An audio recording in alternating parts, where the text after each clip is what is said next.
Buhay ko'y sa'yo, awitin ko, walang hanggan ang kabutihan mo.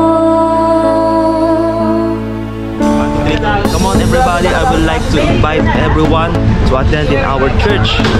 Ngayon, ituturo ko kayo sa loob ng aming simbahan. Let's go!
Natin, lagi po tayo merong laban na kailangan po natin ng lakas na panloob, hindi lang yung outer strength, but I want to talk about yung inner strength natin, yung inner being, kasi ito po yung mas mahalaga, yung spirit.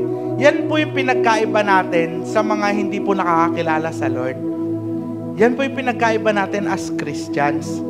Kaya po ito, comfort ko po to sa inyo ngayong umaga na to. Kaya may mga tao po, minsan sa bahay nyo, sa work nyo, sa school, kaya katabi mo, sabi mo, okay lang, na minsan hindi ka naiintindihan. No? Hindi po nila advantage yon, advantage natin yon. Ito po yung lamang natin sa kanila. Kaya po wag natin i-allow na yung spirit natin manghina. Panginoon, salamat po sa kabutihan mo sa aming mga buhay. Tunay po, Ama, na karapat-dapat kang sambahin. Ikaw lamang ang aming papupurihan at pasasalamatan. Tanging sa iyo lamang namin iaalay, Lord, yung aming mga buhay. Kasi, Lord, ikaw lang yung karapat-dapat na magmay-ari sa amin, Panginoon. Kaya, Panginoon, salamat po